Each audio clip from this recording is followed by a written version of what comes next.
Good morning student, class 9 science chapter 5 session 3। इससे before वाले first और सेकंड सेशन में अपन ने कुछ कोशिका के 3 भागों के बारे में डिस्कशन किया था, जिसमें अपन ने कोशिका झिल्ली, जिसको अपन ने प्लाज्मा झिल्ली कहा था, केंद्रक और कोशिका द्रव्य के बारे में पढ़ा था।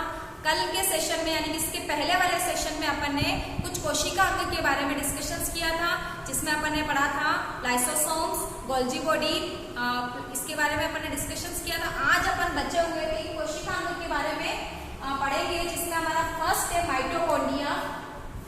माइटोकॉन्ड्रिया को कोशिका का शक्ति गृह कहते हैं, क्यों? ऐसा क्वेश्चन आपके एग्जाम में जनरली पूछा जाता है। माइटोकॉन्ड्रिया को शक्ति गृह इसलिए कहते हैं, power house of the cell, यानी कि जहां से कोशिका को शक्ति, ऊर्जा, पावर मिलती है, वो अंग कौन सा है कोशिका का? माइटोकॉन्ड्रिया। माइटोकॉन्ड्रिया को नाम का श्रेय वेंटा को दिया जाता है तथा इसकी खोज कोलिकर ने की थी। माइटोकॉन्ड्रिया की विशेषता ये है कि दोहरी झिल्ली युक्त कोशिका अंग होता है और इसका खुद का अपना प्रोटीन और डीएनए, राइबोसोम्स और खुद का डीएनए होता है। 3 विशेषताएं मैंने आपको बताई है माइटोकॉन्ड्रिया की, कि ये दोहरी झिल्ली युक्त संरचना होती है, इसमें अपना खुद का डीएनए होता है और खुद का अपना राइबोसोम्स होता है, यानी कि अपना प्रोटीन संश्लेषण जो है वो माइटोकॉन्ड्रिया स्वयं कर सकता है। इसकी संरचना देखें तो इसकी बाहरी झिल्ली जो होती है वो आपको छिद्र युक्त दिख रही है, आंतरिक झिल्ली, इसमें कुछ अंगुली के समान वलय होते हैं जिसको मैट्रिक्स कहा जाता है, और बचा हुआ भाग जो होता है वो आपका कॉर्टेक्स होता है। इस अंगुली नुमा उभार पर कुछ राइबोसोम्स लगे होते हैं जो कि प्रोटीन संश्लेषण का या प्रोटीन निर्माण का कार्य करते हैं। राइबोसोम्स के अंदर बनी हुई ऊर्जा एटीपी के रूप में संग्रहित होती है। एटीपी जो है वो आपका एडिनोसिन ट्राइफॉस्फेट, इसी के समान एक और होता है एडीपी, जहां पे आपके यहाँ पे ट्राई यानी कि 3 फॉस्फेट के अणु है, यहाँ पे डाई यानी 2 फॉस्फेट के अणु होंगे, adenosine diphosphate. This one is ADP और एटीपी मतलब एडिनोसिन ट्राइफॉस्फेट। ये जो अंगुली के समान उभार आपको दिख रहे हैं, जब इसमें एटीपी निर्माण या संश्लेषण के लिए जो प्रोसेसिंग होती है, उस समय अंगुली के समान जो उभार होते हैं वो खुलकर सतही क्षेत्रफल को क्या कर देते हैं? बढ़ा देते हैं। कि वलय जो होते हैं वो सतही क्षेत्रफल को बढ़ाते हैं, ऊर्जा एटीपी के रूप में संचित होती है। एटीपी का पूरा नाम अभी अपन ने पढ़ा एडिनोसिन ट्राइफॉस्फेट, और इसका खुद का डीएनए और राइबोसोम्स होता है, इसलिए ये अपना प्रोटीन संश्लेषण जो है वो खुद करता है। जिस प्रकार कोशिका को मरम्मत के लिए, वृद्धि के लिए या किसी अन्य फंक्शंस के लिए बहुत सारी मेटाबॉलिक एक्टिविटीज करने के लिए ऊर्जा की आवश्यकता होती है, उस समय जो माइटोकॉन्ड्रिया है वो उसको ऊर्जा प्रदान करता है। इस कारण से माइटोकॉन्ड्रिया को power house of the cell या कोशिका का शक्ति गृह कहा जाता है। नेक्स्ट है प्लास्टिड। पादप कोशिका में उपस्थित होता है, क्योंकि जंतु कोशिका में प्रकाश संश्लेषण की क्रिया नहीं होती, उसमें क्लोरोफिल एब्सेंट होता है, यानी कि प्लास्टिड उपस्थित नहीं होता। इसकी विशेषता है पादप कोशिका की, पादप कोशिका में प्लास्टिड उपस्थित होता है। प्लास्टिड जो है वो 2 प्रकार के होते हैं, क्रोमोप्लास्ट और ल्यूकोप्लास्ट।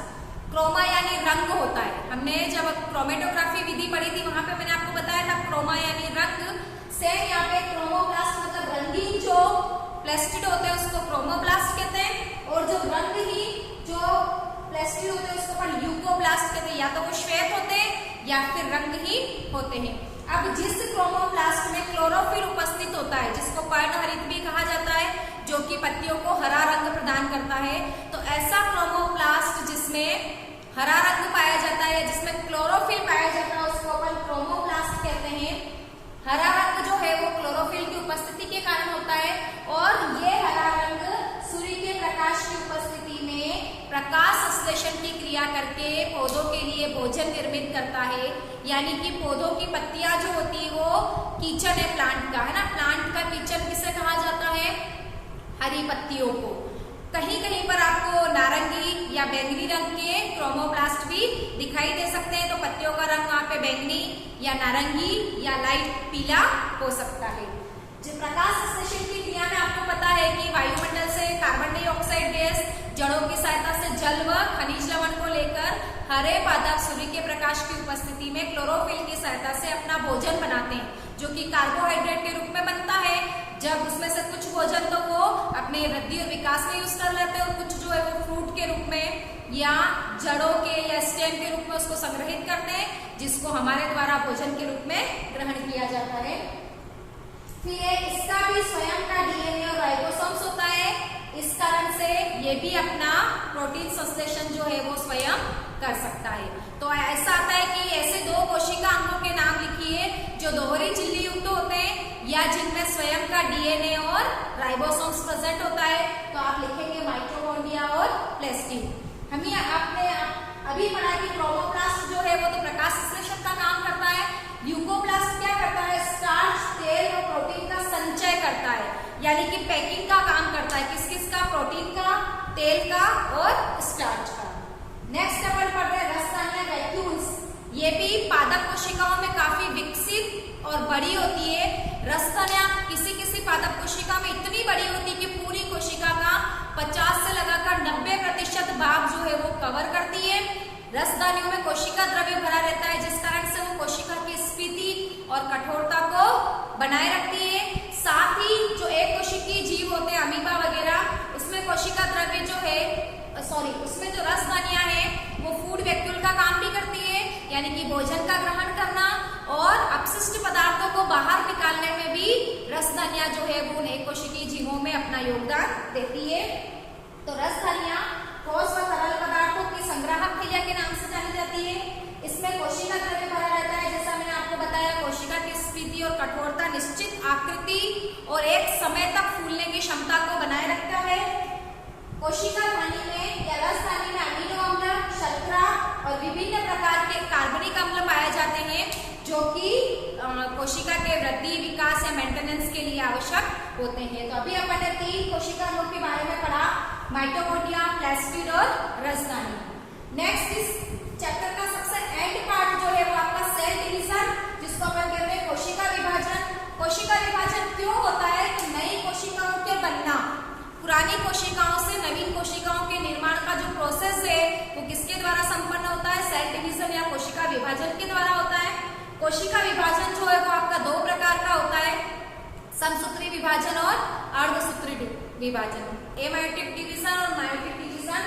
समसूत्री विभाजन नाम से ही क्लियर हो रहा है, समसूत्री यानी कि जिसमें गुणसूत्रों की संख्या समान रहे। मातृ कोशिका से पुत्री कोशिका में गुणसूत्रों की संख्या जिस विभाजन में समान रहती है उसको समसूत्री विभाजन कहते हैं। अर्धसूत्री, अर्ध यानी कि आधा, ऐसा विभाजन जिसमें मातृ कोशिका से पुत्री कोशिकाओं में गुणसूत्रों की संख्या आधी हो जाती है, ऐसा विभाजन क्या हो जाता है? आपका अर्धसूत्री विभाजन कहलाता है। समसूत्री विभाजन जो है वो जनरली आपकी सामान्य कोशिकाओं में होता है, जिनसे जीवों में वृद्धि होता है, विकास होता है, टूट फूट की मरम्मत होती है, चोटग्रस्त या क्षतिग्रस्त कोशिकाएं जो होती है उनकी रिकवरी होती है। वहां पर कौन सा विभाजन होता है? आपके समसूत्री विभाजन होता है, जीवों की वृद्धि और ऊतकों की मरम्मत करता है। बताया मैंने अभी आपको, डॉटर सेल्स में गुणसूत्रों की संख्या मातृ कोशिका के समान रहती है। डायग्रामेटिकली अगर इसको अपन देखें तो ये आपकी कोई पेरेंट सेल है या मातृ कोशिका है, मदर सेल, इसका समसूत्री विभाजन हुआ, 2 पुत्री कोशिकाएं बनी, दोनों में आप देखेंगे गुणसूत्रों की संख्या 4-4 मातृ कोशिका के समान है। तो ऐसा विभाजन जिसमें मातृ कोशिका से पुत्री कोशिका में गुणसूत्रों की संख्या समान रहती है, ऐसा विभाजन आपकी क्या कहलाता है? समसूत्री विभाजन कहलाता है। अर्धसूत्री विभाजन देखें तो यह प्रक्रिया 2 चरणों में पूरी होती है। मायोटिक डिवीजन, अर्धसूत्री विभाजन प्रथम और अर्धसूत्री विभाजन द्वितीय। प्रजनन अंगों में, यह तो सामान्य ऊतकों में पाई जाने वाली प्रक्रिया है। यह प्रजनन अंगों और कुछ विशेष प्रकार के ऊतकों को विभाजित होकर गैमेट बनाती युग्मक का निर्माण, जिससे निषेचन की प्रक्रिया यानी कि फर्टिलाइजेशन का प्रोसेस होता है और उसके बाद में संतति का निर्माण होता है। ऐसा विभाजन आपकी क्या कहलाता है? यानी कि जनन कोशिकाओं में पाया जाने वाला विभाजन अर्धसूत्री विभाजन होता है।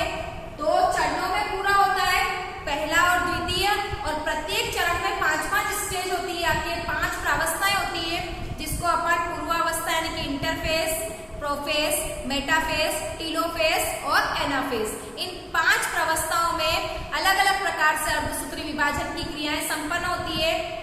जो इंटरफेस होती है, जिसको अपन पूर्वावस्था कहते हैं, इसमें पूर्व तैयारी होती है। विभाजन के लिए जितने भी आवश्यक पदार्थ है, प्रोटीन है, वसा है या कोई अम्ल है या विशेष प्रकार के कोई भी पदार्थ है जो विभाजन के लिए आवश्यक होते हैं उनकी सारी पूर्ति आपके इंटरफेज अवस्था में होती है।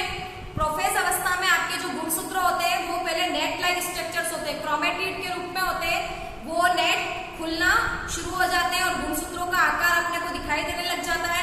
नेक्स्ट अवस्था में शंकु या सेंट्रोमियर से स्पाइंडल फॉर्म शुरू हो जाता है। फिर आपके जो गुणसूत्र होते हैं वो शंकु पर आकर जमना शुरू कर लेते हैं।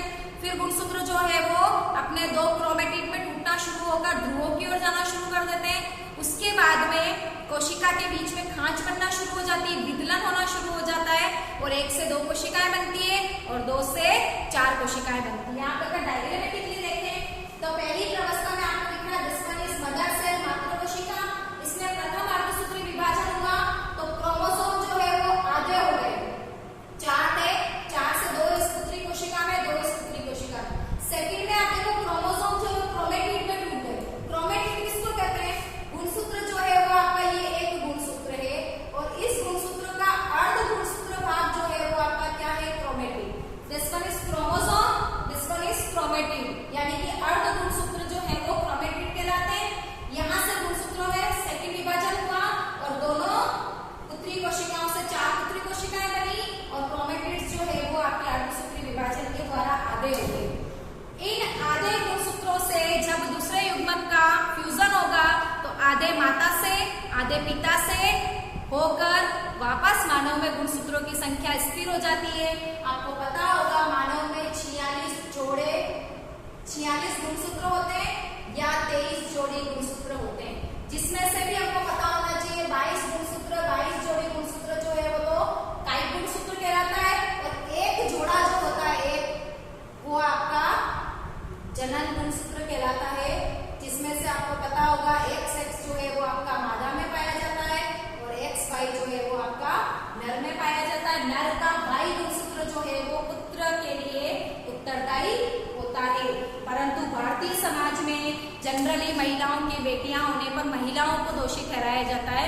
ऐसा नहीं है, जब तक पुरुष का Y गुणसूत्र महिला या मादा के X गुणसूत्र के साथ में फ्यूज नहीं होगा तब तक पुत्र का निर्माण, पुत्र का जन्म नहीं हो सकता और पूरी तरह से पुत्र जन्म के लिए नर यानी कि मेल जो है वो जिम्मेदार है। अभी हमने देखा कि अर्धसूत्री विभाजन से पुत्री कोशिकाएं 4 बनती है और गुणसूत्रों की संख्या कितनी रह जाती है? आधी रह जाती है। तो समसूत्री विभाजन और अर्धसूत्री विभाजन में अगर अपन अंतर देखें तो हमको पता चलना चाहिए कि एक जनन कोशिका में संपन्न होता है, एक जनरली कायिक कोशिकाओं में होता है, एक में मात्र कोशिका से 2 पुत्री कोशिकाएं बनती है, एक में 4 बनती है, एक में गुणसूत्रों की संख्या समान रहती है जबकि एक में गुणसूत्रों की संख्या आधी रह जाती है। फिर इस चैप्टर में 2 डायग्राम है आपके, पादप कोशिका और जंतु कोशिका। दोनों के डायग्राम्स आपको लगभग सिमिलर दिख रहे हैं, कुछ मेन अंतर है वो मैं आपको बताना चाहूंगी। केंद्रक की स्थिति देखें तो जंतु कोशिका में केंद्रक जो है वो सेंटर में पाया जाता है जबकि पादप कोशिका में केंद्रक जो है वो परिधि की ओर होता है। क्यों?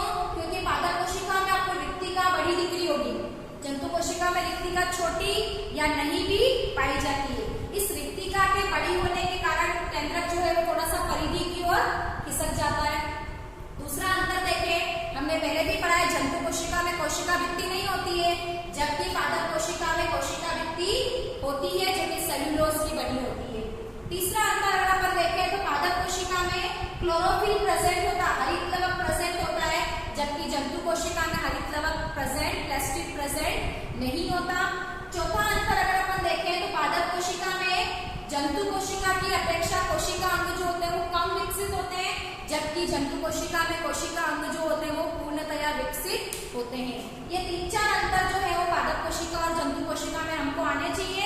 बाकी सारी सिमिलरिटी आपको दिख रही है, देखने में अपने को विजिबल हो रहा है। कौन कौन से कोशिका अंग होते हैं जिसके बारे में अपन ने पढ़ा था? राइबोसोम्स, लाइसोसोम्स, न्यूक्लियर मेम्ब्रेन, कोशिका केंद्रक झिल्ली, इसमें आपको छिद्र दिख रहे होंगे जिससे कोशिका द्रव्य और इसका क्या होता है आपस में कनेक्शंस बना रहता है। फिर आपको दिख रहा है केंद्रक, mitochondria, Golgi body, endoplasmic reticulum, rough endoplasmic reticulum, इसके ऊपर राइबोसोम्स प्रेजेंट होते हैं। ये क्या करते हैं? आपके प्रोटीन संश्लेषण का काम करते हैं और बाकी जितना भी फ्लूइड है वो आपका कोशिका द्रव्य है। इसमें भी अगर अपन देखें तो बाहर की ओर कोशिका भित्ति, कोशिका झिल्ली, केंद्रक, गोल्जी बॉडी, रिक्तिका, माइटोकॉन्ड्रिया, राइबोसोम्स, प्लास्टिक, हरित लवक। इस प्रकार से हमने दोनों के बीच में 3-4 कोशिका भित्ति present, absence, chlorophyll presence, absence, केंद्रक सेंटर में, केंद्रक परिधि की ओर, और सबसे इंपॉर्टेंट जो है वो वैक्यूल्स, रिक्तिकाएं जो होती है वो बड़ी होती है, जबकि रिक्तिकाएं जो होती है वो छोटी पाई जाती है। तो आज के सेशन में हमने पढ़ा माइटोकॉन्ड्रिया, प्लास्टिड और रसधनी वाले कोशिकांग पढ़े। इसमें से आपके क्वेश्चंस बनता है मेन माइटोकॉन्ड्रिया को कोशिका का शक्ति गृह क्यों कहते हैं, समझाइए। फिर अपन ने कोशिका विभाजन के बारे में पढ़ा। कोशिका विभाजन आपके यहाँ पर डिटेल में नहीं दे रखा है, फिर भी जितना मैंने बताया उतना आपके इनफ है। डायग्रामेटिकली इसको देखा, और जंतु कोशिका और पादप कोशिका का नामांकित चित्र भी आपसे इस डायग्राम से पूछा जाता है। आज के इस सेशन में हमारा 5th चैप्टर यहीं पर खत्म होता है। नए सेशन में नए चैप्टर के साथ नई वीडियो में हम फिर से मुलाकात करेंगे। तब तक के लिए थैंक यू।